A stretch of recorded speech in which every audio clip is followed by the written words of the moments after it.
Welcome to a journey through time, exploring the rich tapestry of Cambodia's history. From ancient empires to modern struggles, this land has witnessed both grandeur and tragedy. Our story begins in prehistoric times, along the banks of the mighty Mekong River.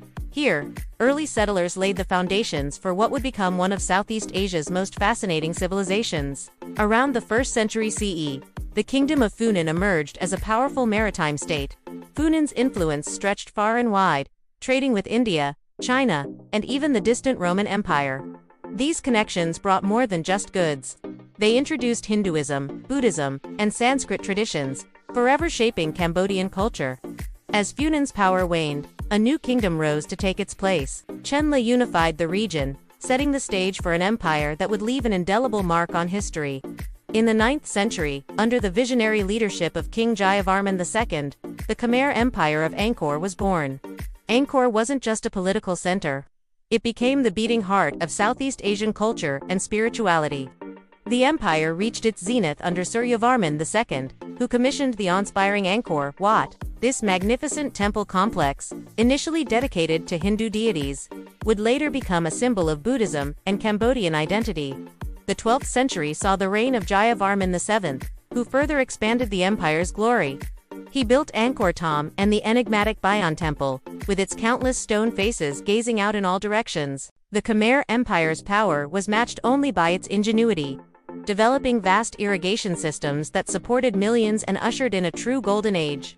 But like all great empires, Angkor's power began to wane. From the 13th century onward, a combination of factors led to its decline. Constant wars with Siam, pressure from the Kham, and environmental challenges took their toll. In 1431, Angkor fell to Siamese forces, forcing the Khmer court to abandon their great city and retreat to Phnom Penh. The following centuries were turbulent for Cambodia. Once a dominant empire, it now found itself caught between powerful neighbors. Siam and Vietnam vied for control, gradually chipping away at Cambodian territory. The fertile Mekong Delta, once the heartland of Khmer civilization, became part of Vietnam. Facing the threat of total annexation, King Norodom made a fateful decision in the 19th century. He sought French protection, and in 1863, Cambodia became a French protectorate within French Indochina. While this arrangement preserved Cambodia's existence, it came at the cost of true sovereignty. French rule brought modern reforms, new infrastructure, education systems, and administrative practices. Yet beneath the surface, the desire for independence continued to simmer. In 1953, that desire became reality. Under the leadership of King Norodom Sihanouk, Cambodia finally regained its independence. The years that followed independence were a time of hope and cultural renaissance. Arts flourished, Cambodian cinema gained international recognition, and the nation seemed poised for a bright future. But dark clouds were gathering on the horizon. The Vietnam War spilled across Cambodia's borders, destabilizing the fragile peace. Political conflicts deepened, creating a power vacuum that would soon be filled by one of history's most brutal regimes. In 1975, the Khmer Rouge seized control of Cambodia. Led by Pol Pot, they embarked on a radical experiment to create an agrarian utopia. The results were catastrophic. Cities were emptied at gunpoint, as millions were forced into rural labor camps. Intellectuals, artists, and anyone deemed an enemy of the revolution were systematically eliminated.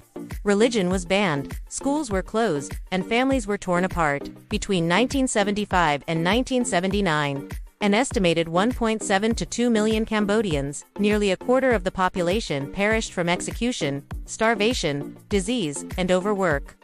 The killing fields and prisons, like Tuol Sleng, stand as grim reminders of this dark chapter. Cambodia's nightmare finally ended in 1979 when Vietnamese forces invaded, toppling the Khmer Rouge regime. But the scars ran deep. The country lay in ruins, isolated from the international community and racked by ongoing guerrilla warfare. The road to recovery was long and painful. It wasn't until the early 1990s, with United Nations intervention, that Cambodia began to find its footing. A new constitution was adopted, and the monarchy was restored under King Norodom Sihanouk. In the decades since, Cambodia has made remarkable progress. The economy has grown, driven by tourism, textiles, and agriculture. Angkor Wat, once the center of a mighty empire, now draws millions of visitors each year as a UNESCO World Heritage Site. Yet challenges remain. Corruption, inequality, and the lingering trauma of the past continue to shape Cambodian society. But the resilience of the Cambodian people shines through. They carry the weight of history while striving to build a brighter future for generations to come. From the glories of Angkor to the horrors of the Khmer Rouge, Cambodia's history is a testament to the heights of human achievement and the depths of human cruelty. It's a story of empire and survival, of ancient wisdom and modern struggles. Today, Cambodia stands at a crossroads. As it embraces the future, it must also reckon with its past. The majestic temples of Angkor remind us of what once was, while the killing fields serve as a solemn warning of what must never be again.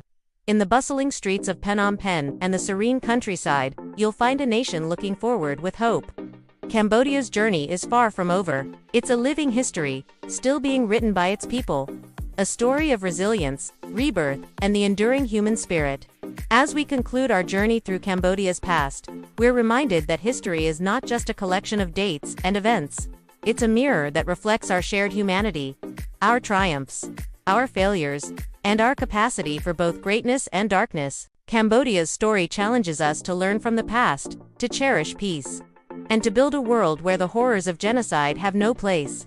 The legacy of Angkor lives on, not just in stone temples, but in the hearts of Cambodians who carry their ancestors' dreams into the future.